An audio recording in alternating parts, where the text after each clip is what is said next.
Assalamualaikum warahmatullahi wabarakatuh. Perkenalkan, nama saya Dewo Budi Prasetyo, mahasiswa angkatan 2025 dari program studi Sarjana Terapan Teknik Listrik, Fakultas Vokasi, Universitas Negeri Surabaya. Di video ini saya akan menjelaskan singkat tentang perbandingan arsitektur IoT model 3 lapis hingga 7 lapis, yang mana video ini adalah bentuk pemenuhan tugas dari mata kuliah dasar sistem IoT dan aplikasi industri dengan dosen pengampu Ibu Fitrotul Irda Amalia, MTRT. Yang pertama ini ada pengertian arsitektur IoT, yang mana singkatan dari IoT itu adalah Internet of Things, merupakan konsep komputasi yang memungkinkan mentransfer data otomatis antar perangkat melalui jaringan internet tanpa interaksi manusia, sehingga dapat memudahkan kontrol pekerjaan secara real time dari jarak yang jauh. Jadi IoT ini arsitektur utamanya itu terdiri dari 3 elemen kunci. Yang pertama ada barang fisik, itu dapat berupa objek ataupun sensor. Yang kedua ada perangkat koneksi, yaitu seperti modem dan router. Yang terakhir, ketiga, yaitu cloud data center sebagai pusatnya pengolahan data. Pertama-tama kita harus paham dulu apa itu IoT. Jadi secara sederhana itu IoT, Internet of Things, itu konsep di mana sebuah perangkat bisa saling transfer data secara otomatis lewat internet tanpa perlu campur tangan dari manusia, seperti itu. Jadi kita bisa mengontrol semuanya itu secara real time dari jarak yang jauh, seperti itu. Ibaratnya arsitektur IoT itu seperti tulang punggung atau kerangka kerjanya. Jadi IoT ini menjelaskan bagaimana data awal dikumpulkan, data dikirim ke sistem, data disimpan dan dianalisis, lalu sampai akhirnya data itu tampil di layar HP kita, menampilkan notifikasi ya.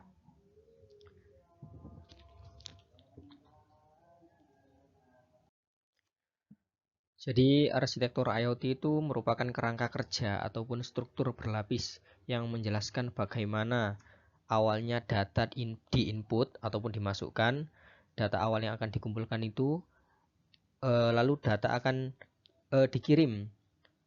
Data tersebut dikirim ke sistem pemrosesan untuk diproses, lalu setelah dikirim diproses lagi, data akan disimpan dan juga dianalisis. Serta yang terakhir data digunakan. Data itu digunakan untuk menampilkan dashboard ataupun notifikasi. Sekarang kita akan membahas model yang paling dasar dalam arsitektur IoT, yaitu model 3 lapis. Model paling dasar dan juga sederhana. Yang mana di sini lapisan persepsi, yaitu perception layer. Ini merupakan lapisan paling bawah. Jadi fungsinya adalah mengumpulkan data dari lingkungan fisik menggunakan sensor seperti contohnya sensor suhu, kelembapan, cahaya, RFID dan sensor lainnya. Jadi intinya lapisan ini, persepsi ini mengubah fenomena fisik menjadi data yang digital. Lalu lapisan yang tengah ini adalah lapisan jaringan, network layer.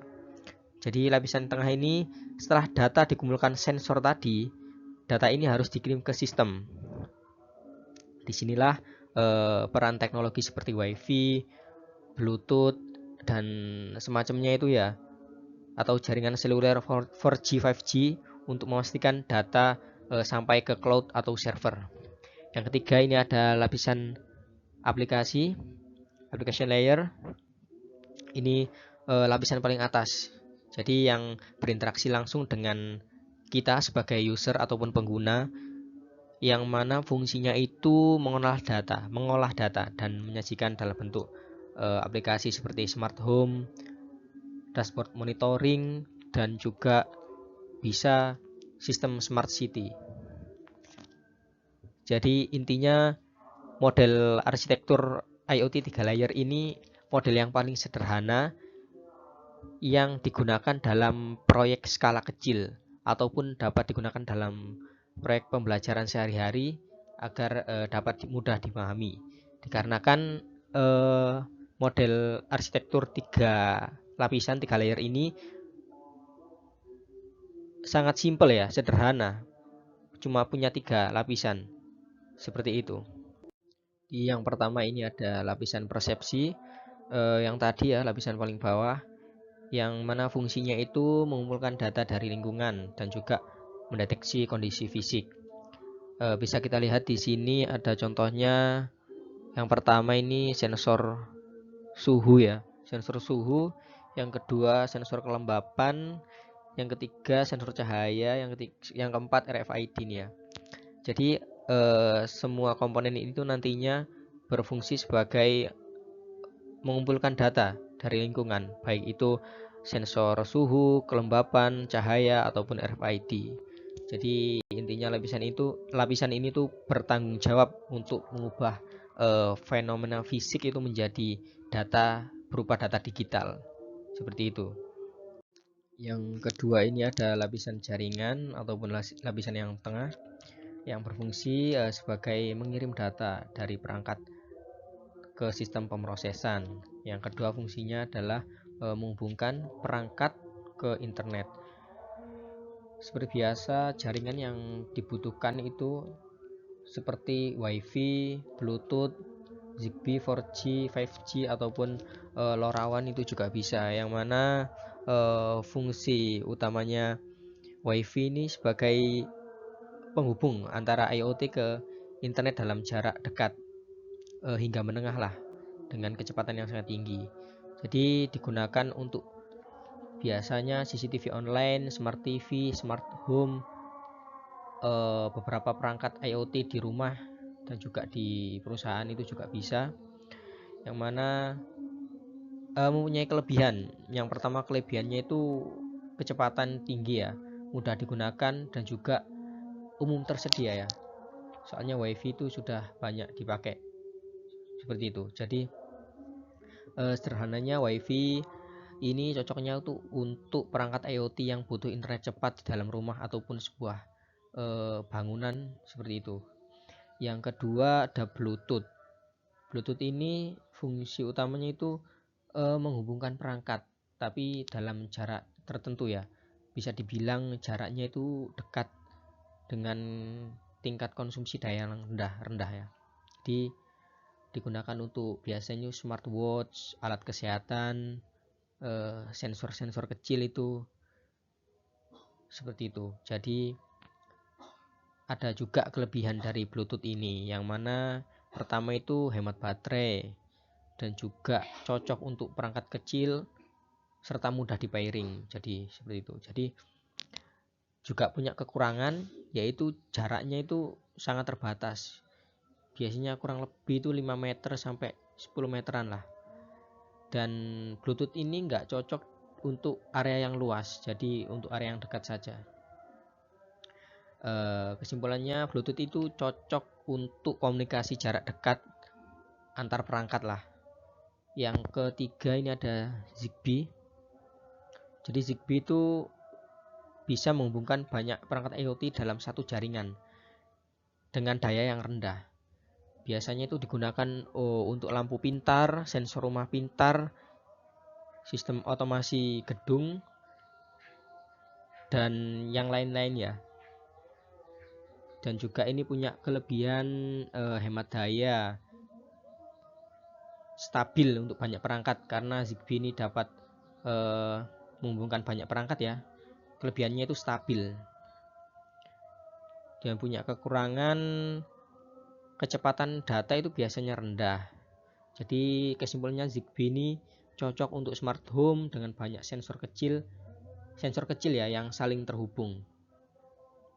Yang keempat ini ada 4G ataupun 5G, yaitu seperti biasanya ya, menghubungkan perangkat IoT langsung ke internet melalui jaringan seluler. Biasanya digunakan untuk tracking GPS, smart city, dan juga beberapa kendaraan pintar ya. Nah, dan juga 4G, 5G ini punya kelebihan. Jadi kelebihannya itu yang pertama jangkauannya sangat luas dan juga tidak perlu wifi lokal. Serta 5G ini sangat cepat juga dan rendah latensi dan mempunyai kekurangan 5G dan 4G ini mengonsumsi daya yang sangat besar ya. Soalnya belinya pakai paket data. Jadi kesimpulannya 5G atau 4G ini cocok untuk perangkat IoT yang bergerak ataupun berada di lokasi yang jauh. Yang kelima ini ada LoRaWAN. Ini jarang digunakan ya. Fungsi utamanya itu mengirim data jarak yang sangat jauh dengan daya yang sangat rendah. Jadi banyak jarang digunakan, tapi fungsi utamanya itu bagus sekali, yaitu mengirimkan data jarak jauh dengan daya yang sangat rendah. Yang biasanya itu digunakan untuk sensor pertanian, monitoring lingkungan, sensor di area terpencil ataupun smart city, parkir, banjir, cuaca, seperti itu. Dan juga mempunyai kelebihan yang seperti saya jelaskan tadi, jarak yang sangat jauh, bisa beberapa kilometer dengan konsumsi daya yang rendah, dan juga hemat baterai, bahkan bisa bertahun-tahun. Jadi juga punya kekurangan, biasanya kecepatannya itu sangat rendah, jadi tidak cocok untuk data dalam jumlah besar. Jadi kesimpulannya LoRaWAN ini cocok untuk sensor jarak jauh yang hanya mengirim data kecil seperti suhu ataupun kelembapan. Jadi seperti itu.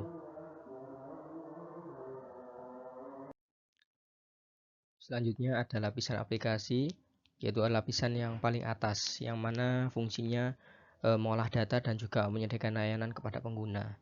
Bisa kita lihat contohnya, yang pertama ada aplikasi smart home seperti monitoring, bisa monitoring ataupun mematikan peralatan elektronik dari smartphone. Yang kedua ada yang kedua ini adalah dashboard monitoring suhu ya. Yang ketiga ada sistem smart city, seperti contohnya CCTV yang dipasang di pojok-pojok jalan dan juga traffic light, itu merupakan sistem smart city juga. Yang keempat ada aplikasi kesehatan. Next. Lanjut kita masuk ke model arsitektur IoT 7 lapisan. Model yang lebih detail dan juga kompleks. Bisa kita lihat di sini ada lapisan yang pertama, perangkat fisik, konektivitas, pemrosesan awal, penyimpanan sementara, pengolahan data, jadikan aplikasi, dan juga yang terakhir ini ada pengambilan keputusan. Yang pertama ada physical device and controller, yaitu lapisan perangkat fisik yang berisi sensor yang fungsinya itu mengumpulkan data lingkungan. Yang kedua, kamera IoT, menangkap gambar ataupun video, RFID, microcontroller. Jadi lapisan perangkat fisik ini fungsinya sama ya dengan perception layer, hanya saja ini lebih rinci. Kedua ada connectivity layer ataupun lapisan konektivitas yang berisi WiFi router sebagai koneksi internet, Bluetooth sebagai komunikasi jarak dekat, 4G and 5G ini sebagai jaringan seluler, LoRaWAN tadi ya sebagai komunikasi jarak jauh yang hemat biaya. Jadi fungsinya itu mirip-mirip dengan network layer pada model IoT 3 layer tadi. Nah, ini ada Bluetooth, WiFi, dan jaringan 5G, 4G. Yang ketiga ada 8G computing layer, lapisan pemrosesan awal. Jadi ini berisi gateway IoT, yang mana fungsinya itu penghubung sensor ke cloud, ke penyimpanan. Ini ada yang kedua local server, pemrosesan lokal. Yang ketiga ada proses data, yaitu fungsinya sebagai menyaring data terlebih dahulu sebelum dikirim. Jadi fungsinya memproses data sebelum dikirim ke cloud dan juga mengurangi beban pada jaringan. Yang keempat ada data accumulation layer, lapisan penyimpanan sementara yang berisi cold storage, penyimpanan data, server rack, pusat data, dan database kumpulan data tersimpan. Bisa kita lihat di sini ada cold storage, dan juga server rack, dan juga kumpulan data tersimpan di sini. Ilustrasi. Jadi fungsinya mengubah data streaming menjadi data yang dapat disimpan dan juga menyimpan data ke database. Yang kelima ada data abstraction layer. Itu lapisan pengolahan data yang itu menggunakan yang pertama integrasi data, yaitu penggabungan dari berbagai sumber. Di data-data tersebut digabung dari berbagai sumber, ditampung. Lalu yang kedua ada API. API ini fungsinya sebagai penghubung sistem. Yang ketiga ada transformasi data. Itu mengolah data mentah menjadi terstruktur. Di fungsi dari abstraction layer ini adalah membersihkan data dan juga menggabungkan data serta menganalisis data. Jadi yang keenam ini ada application layer, lapisan aplikasi ya, seperti tadi. Isinya itu smart home, yang mana fungsinya sistem rumah yang dikontrol dapat melalui smartphone. Contohnya seperti tadi, mematikan ataupun menghidupkan peralatan elektronik yang ada di rumah dengan kontrol smartphone saja. Yang kedua ada dashboard monitoring suhu. Itu menampilkan visual, menunjukkan data secara real time. 3. Aplikasi Smart City, yaitu sistem kota pintar, biasanya menggunakan IoT untuk layanan publik ya. Jadi fungsinya application layer ini menyediakan layanan ke pengguna, menampilkan dashboard dan juga sistem monitoring. Baik, yang terakhir ini ada collaboration and processes layer, lapisan bisnis lah, bisa dibilang seperti itu. Yaitu berisi tentang yang pertama rapat strategi, yaitu data dari IoT digunakan untuk mengambil keputusan sesuai dengan tampilan notifikasi ya, perintahnya disuruh apa ataupun bagaimana. Jadi yang kedua ada workflow management, yaitu proses kerja perusahaan itu menjadi otomatis karena ada IoT ini. Yang mana kesimpulannya fungsi dari layer ketujuh ini adalah menggunakan data untuk tindakan dan menghubungkan IoT dengan manajemen. Selanjutnya ada tabel perbandingan IoT 3 layer dan 7 layer. Yang pertama kita lihat jumlah lapisan 3 layer ini ya, 3 lapisan utama. Tingkat detailnya sederhana dan umum. Pengolahan datanya langsung di application layer, tidak dipisah dengan seperti 7 layer tadi ya, ada edge, storage, dan analisis.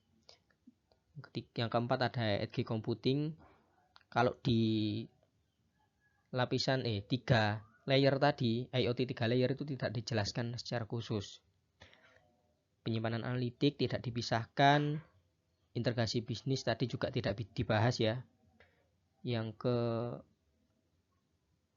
ini kesesuaian pengguna, proyek kecil dan pembelajaran. Nah, seperti tadi IoT 3 lapisan ini skalanya memang diskalakan kecil ya, karena prosesnya yang sangat sederhana dan juga simpel. Maka dari itu cocok untuk proyek kecil dan juga pembelajaran. Jadi yang terakhir kompleksitasnya 3 layer ini rendah. Selanjutnya yang 7 layer. Jumlah lapisan 7 lapisan, lebih detail, tingkat detail lebih rinci terstruktur. Pengolahan data bisa kita lihat tadi ya, dipisah dengan edge, storage, dan analisis. Di edge computingnya ada penyimpanan analitik ya, dipisah ya antara data accumulation dan juga abstractionnya. Integrasi bisnis tadi ada ya. Yang ketujuh tadi ada collaboration dan proses. Di kesesuaian pengguna. Jadi yang 7 layer ini kan bersifat kompleks dan rinci ya. Maka dari itu kesesuaian penggunanya itu digunakan untuk industri ataupun skala yang besar seperti proyek dan yang lain-lain. Dan juga yang terakhir kompleksitas. Kompleksitas 7 layer ini tinggi ya. Di seperti itu perbandingan IoT 3 layer dan 7 layer bisa kita lihat. Selanjutnya kesimpulan. Jadi kesimpulannya itu model IoT 3 layer itu tadi cocok untuk memahami konsep dasar IoT karena kan strukturnya itu sederhana, mudah dipahami dan juga bersifat proyek skala kecil lah untuk pembelajaran juga. Nah, sedangkan model 7 layer tadi lebih lengkap dan detail karena prosesnya itu dipisahkan setiap proses ya secara jelas sehingga lebih cocok untuk implementasi IoT skala besar dan industri. Jadi kalau kita simpulkan bahwasannya kita ketika membuat sebuah proyek, kita tentukan dulu apakah proyeknya ini dalam skala besar ataupun skala kecil dan juga kita sesuaikan dengan struktur kerjanya seperti itu. Di sekian penjelasan singkat dari saya, kurang lebihnya mohon maaf. Semoga penjelasan saya tadi dapat bermanfaat bagi semua. Saya akhiri, wassalamualaikum warahmatullahi wabarakatuh.